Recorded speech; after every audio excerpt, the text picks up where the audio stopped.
Hello viewers, welcome to our channel. నేను మీ చరణ్ పరిమి. రాజ్ తరుణ్ ఇష్యూలో మళ్ళీ కొత్తగా మరొక అమ్మాయి ఎంటర్ అయింది. రాజ్ తరుణ్కి ఉన్నట్టుండి ఒక షాక్ అయితే తగిలేచేలా ఉంది. సో ఆవిడ చెప్పిన విషయాలు కూడా ఇప్పటిదాకా ఉన్నది ఒక వెర్షన్ అయితే ఇప్పుడు మరొక వెర్షన్ ఓపెన్ అయిందనమాట. సో ఒక విధంగా షాకింగ్గా ఉంది. కాకపోతే ఆవిడ ఎవరు, ఇవి నమ్మచ్చా లేదా అనే క్వశ్చన్లు కూడా మనకు ఉన్నాయి. ఎందుకంటే ఆవిడ ముఖానికి మాస్క్ కట్టుకొని ఆవిడ ఫేస్ చూపించకుండా కొన్ని విషయాలు చెప్తుంది. సో ఆవిడ ఐడెంటిటీ లేకుండా చూపించకుండా చెప్తుంది కాబట్టి ఆవిడ నిజంగా ఆవిడ చెప్పే నిజాలేనా, రాజ్ తరుణ్ తోటి ఆవిడకి ఎటువంటి అనుబంధం ఉంది ఏంటి అనేది ఒక చర్చ అయితే మనకి ఇప్పుడు వచ్చిందనమాట. సో దాంట్లో చిన్న క్లారిటీస్ కోసం మనం చిన్న డిస్కషన్ అయితే చేద్దాం. రాజ్ తరుణ్ విషయంలో రోజుకు ఒక మలుపు తిరుగుతూ వచ్చింది ఆ విషయం. మొదట్లో లావణ్య అతని మీద కంప్లైంట్ ఇచ్చినప్పుడు ఆవిడని చూసి అందరూ జాలిపడ్డారు. ఆవిడ నిజంగా రాజ్ తరుణ్ కోసం ఎంతో తపన పడుతుంది అని చెప్పేసి అందరూ కూడా ఆవిడని మెచ్చుకున్నారు. ఆవిడ వైపు నిలబడ్డారు కూడా. మరోవైపు రాజ్ తరుణ్ కూడా తన సినిమాల విషయంలో ఒకవైపు సినిమాలు రిలీజులు ఉన్నాయి, కనీసం ప్రమోషన్లకు కూడా వెళ్లకుండా ఈ టాపిక్లో బాగా ఇబ్బంది పడిపోయి కాస్త మానసికంగా నలిగాడు. సో ఈ ప్రాసెస్లో ఆయన సినిమాలు కూడా పెద్దగా వర్కౌట్ అవ్వలేదు. అయితే ఇక్కడ వచ్చిన నెగిటివిటీనే ఆ సినిమాల మీద కూడా ప్రభావితం అయింది. సో దానివల్ల అది పోయిందేమో అని చెప్పేసి ఆడియన్స్ కూడా మాట్లాడుకున్నారు. నిజానికైతే ఆ సినిమాలు బాలేవు, చూడడానికి కొన్ని సినిమాల కాపీలాగా అలా కనిపించాయి. సో అందువల్ల ఆ సినిమాలు పోయాయి. సో రాజ్ తరుణ్ మళ్ళీ తన వేరే ప్రాజెక్టుల విషయంలో మునిగిపోయాడు.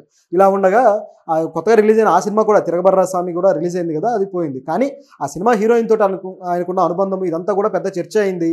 సో ఆ చర్చ మరింత ముదిరి చివరికి ఆ హీరోయిన్ కూడా ఆయనతో నాకే సంబంధం లేదని చెప్పడం చివరికి అదొక దశలో ఆగింది. కానీ లావణ్య ఇష్యూ మాత్రం ఆగలేదు, అది సాగుతూనే వస్తూ ఉంది. ఇంకా చెప్పాలంటే లావణ్య ఫ్రెండ్స్ ఎవరైతే ఉన్నారో వాళ్ళు కూడా దాంట్లో అరెస్ట్లు అవ్వడాలు, వీళ్ళంతా కూడా డ్రగ్ ఎడిక్ట్స్ అని చెప్పేసి అనేక చర్చలు కూడా వచ్చేసాయి. చివరికి శేఖర్ భాష, వీళ్ళిద్దరితో ఏమాత్రం సంబంధం లేని శేఖర్ భాష కూడా ఇందులోకి వచ్చి ఆయన ఆ డ్రగ్ ఎడిక్ట్స్ ఎవరున్నారు లేకపోతే డ్రగ్ పెడ్లర్స్ ఎవరున్నారు వాళ్ళకి సంబంధించిన వివరాలని ఈయన ఆధారాలతో సహా చూపించడానికి ప్రయత్నించడము, ఇందులో లావణ్య చేసిన తప్పుల్ని కూడా ఆయన ప్రస్తావించడం చేశాడు. సో ఇందులో కొంతవరకు ఆవిడ తప్పు కూడా కనబడుతూ వచ్చింది. సో దాంతో అంటే చూడడానికి ఎలా ఉందంటే ఈ డ్రగ్ ఎడిక్ట్లు లేకపోతే డ్రగ్ పెడ్లర్స్ తోటి సంబంధాలు ఏంటి, వాళ్ళ ఫ్రెండ్షిప్ ఏ విధంగా జరిగింది అనేది ఒక సమస్య అనమాట. పోలీసులు కూడా ఆవిడ అదే కేసులో అరెస్ట్ చేశారు కాబట్టి సో అనుకోకుండా ఇరుక్కుందా లేకపోతే ఈ విధంగా అది పరిణమించిందా అనే ప్రశ్న తలెత్తింది. నిజానికి ఆవిడ తన జీవితం ఏదో బాగుపరుచుకుందామనే ప్రయత్నం మొదలుపెట్టినా చివరికి తన చుట్టూ ఉన్న మనుషులు సరైన వాళ్ళు కాకపోవడము, చివరికి వాళ్ళ ఇన్ఫ్లుయెన్స్ మరి తన మీద కూడా ఎంతో కొంత ఉండటం వల్ల ఏమో కానీ మొత్తానికి ఒక డ్యామేజ్ అయితే జరిగిపోయింది. సో ఈ దశలో ఇక ఇది ఎటుపోతుంది అని ఆలోచించుకుంటూ ఉండగా సడన్గా మరో అమ్మాయి ఎంట్రీ ఇచ్చిందనమాట. సంయుక్త అనే ఈ అమ్మాయి మొహానికి మాస్క్ కట్టుకుని ఏం చెబుతుందంటే రాజ్ తరుణ్ అనేక మందికి కడుపులు చేశాడని, లేకపోతే ఫలానా హర్యానా అనే యాంకర్ తోటి ఎఫ్ఐఆర్ ఉందని, లేకపోతే అమ్మాయికి కూడా ప్రెగ్నెన్సీ చేశాడని, లేకపోతే ఈ లావణ్యకు కూడా 2 సార్లు ప్రెగ్నెన్సీ తీయించాడని చెప్పేసి ఇట్లా రకరకాల విషయాలు సోషల్ మీడియాలో మీరంతా మాట్లాడుతున్నారు. కానీ అతనికి ఆ కెపాసిటీ లేదు, అతను అంటే ఇంపార్టెంట్ అన్నట్టుగా డైరెక్ట్గా కాకపోయినా ఇండైరెక్ట్గా అదే విధంగా చెప్పినట్టు కనిపిస్తుంది. ఎందుకంటే ఆవిడ మాట తీరు అలా ఉంది. సో రాజ్ తరుణ్ అలా కాదు అని ఆవిడకి ఎలా తెలుసు, ఇది ఫస్ట్ క్వశ్చన్. తర్వాత వచ్చేసి ఇవన్నీ అబద్ధాలు అని చెప్పేసి రూఢి చేసేస్తున్నారు ఆవిడ.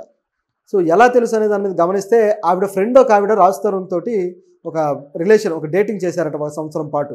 సో ఆ డేటింగ్లో వాళ్ళిద్దరు కలిసి ఉన్నప్పుడు కూడా మరి లావణ్యతో ఆయన విడిపోయాక చేశారా లేకపోతే మరి ఎప్పుడు చేశారో తెలియదు, కానీ ఆవిడైతే చేశారట ఆవిడ ఫ్రెండ్.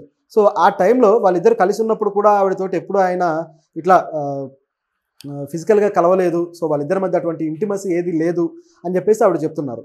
సో తన ఫ్రెండ్ చొరవ తీసుకొని ముందుకు వెళ్ళినా సరే అతను అవాయిడ్ చేసేవాడు కాబట్టి అతనికి విషయం లేకపోవడం వల్ల ఆ విధంగా ఉన్నాడు అని చెప్పేసి ఈవిడ చెప్పడం జరిగింది.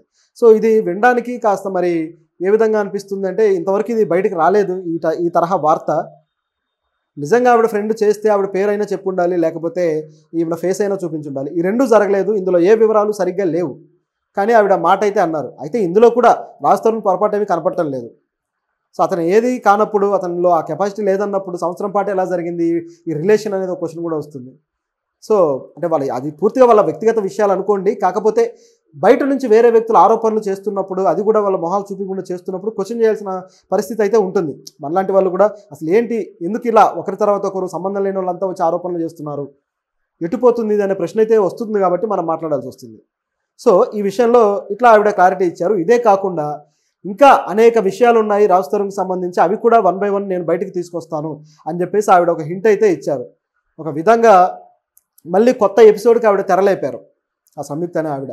సో ఇక్కడ నుంచి ఆవిడ ఏం చేయబోతున్నారు, ఎవరి విషయాలు బయట పెట్టబోతున్నారనే ఆసక్తి అయితే ఇక స్టార్ట్ అయిపోయింది. పైగా అయితే ఇందులో ఈవిడ బయట పెట్టిన విషయంలో కూడా రాజ్ తరుణ్ పొరపాటు ఏమీ కనపడడం లేదు. అలాగే ఇక తరువాత కూడా ఆవిడ ఏమైనా బయట పెట్టే వాటిల్లో అతను ఎలాగూ ఆ తరహా మనిషి కాదు అని చెప్తున్నారు కాబట్టి అవి బయటపడే అవకాశం కూడా లేదు. పైగా ఆవిడ ప్రూఫ్ కూడా ఏమంటున్నారంటే, లావణ్య ఈ విధంగా అతనితో ఫోన్లో మాట్లాడుతున్న ఆడియో కాల్స్ కూడా వచ్చాయి కదా, సో అందులోనే డైరెక్ట్గా రాజ్ తరుణ్నే అడుగుతుంది, నాకు వాడు కావాలి వీడు కావాలని చెప్పేసి అతనికి పురమాయిస్తుంది. సో ఇదంతా గమనించి చూస్తే ఆవిడని అతను ఏమి చేయలేకపోతున్నాడు కాబట్టి ఆవిడ మరొక దారి ఎత్తుక్కుంటుంది అన్నట్టుగా ఈవిడ మాట్లాడారనమాట. సో ఇట్లా అంటే మరి ఎందుకు రాజ్ తరుణ్ విషయంలో ఇంత పెద్ద కాంట్రవర్సీ ఈ విధంగా క్రియేట్ అవుతుంది అనేది ఒక ప్రశ్న అయితే వస్తుంది.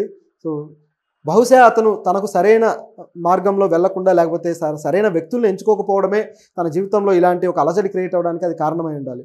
సో ఆవిడ చెప్పడం కూడా ఏంటంటే, సంయుక్త అతను చూడడానికి బాగుంటాడు, అతనికి ఫ్యాన్ ఫాలోయింగ్ కొద్దో గొప్ప ఉంది, అమ్మాయిలు కూడా అతను వెంట పడతారు, అయినా సరే అతను ఆ విధంగా చేయలేడు అన్నట్టుగా రూఢి చేస్తున్నారు. అది అతను మంచితనమో లేకపోతే మరో కారణమో కాదట. సో అందువల్ల ఈ క్వశ్చన్ అయితే వస్తుంది. సో దీనికి రాజ్ తరుణ్ మరి సమాధానం చెబుతాడా లేదా అనే ఇదైతే ఉంది. ఇప్పుడైతే చెప్పకపోవచ్చు. ఆవిడ ఏవైనా ఆధారాలు చూపించి మాట్లాడితే మాత్రం ఖచ్చితంగా సమాధానం చెప్పే పరిస్థితి అయితే అతనికి వస్తుంది. పైగా మరిన్ని విషయాలు బయట పెడతానని బెదిరిస్తున్నారు కాబట్టి మరి ఏం బయట పెడతారు ఏంటనేది ఒక క్యూరియాసిటీ ఉంది. సో ఇది ఈ లావణ్య కేసుని, ఈ లావణ్య రాజ్ తరుణ్ కేసుని ఎంత ముందుకు తీసుకెళ్తుంది అనేది కూడా చూడాలి. చూస్తూ ఉంటే దీనికి కూడా ఒక కౌంటర్ వస్తుందని మాత్రం కనిపిస్తుంది. ఎవరు అంటే ఇంకెవరు, శేఖర్ భాష. ఈవిడ చెప్పిన మాటలకి ఈ రోజో రేపో ఖచ్చితంగా శేఖర్ భాష ఏదో ఒక ఛానల్లో ఆధారాలతోటి బయటకు వస్తాడు, మాట్లాడతాడని అయితే కనిపిస్తూ ఉంది. ఎందుకంటే ఇలాంటి విషయంలో శేఖర్ భాష తనకున్న నెట్వర్క్ మొత్తాన్ని ఉపయోగించి ఎక్కడో చోట ఆధారాలు అయితే సంపాదించి తీసుకొచ్చి ముందు పెడుతున్నాడు.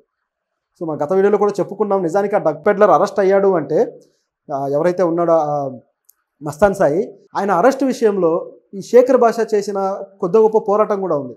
ఎందుకంటే ఆయన ఈ విషయంలో గట్టిగా కూర్చొని మీరు డ్రగ్ ఎడిక్ట్లు లేకపోతే డ్రగ్ పెడ్లర్స్ మీలాంటి వాళ్ళు సమాజాన్ని నాశనం చేస్తున్నారని గట్టిగా అతను మాట్లాడకపోతే, అది మీడియాలో వైరల్ అవ్వకుండా ఉండుంటే అసలు వాళ్ళ మీద అటువైపు ఫోకస్ ఉండేది కాదేమో. గతంలో అతను పోలీసులకు దొరకబోయి తప్పించుకున్నాడు, తర్వాత పోలీసులు నిఘా పెట్టారు, అది వాస్తవమే. పైగా ఆ వరలక్ష్మి టిఫిన్ సెంటర్ కేసు ఏదైతే ఉందో అది కూడా ఆయన మీద ఉండటం వాస్తవమే. అయితే పోలీసులు కరెక్ట్గా నిఘా పెట్టి పట్టుకోవడానికి ఇతని ఆరోపణలు కూడా కొంతవరకు పనికొచ్చాయన్నమాట. అంటే ఈ చుట్టూ ఎంత నెట్వర్క్ ఉంది అనేది వాళ్ళు ఆ నిఘాలో తేలింది.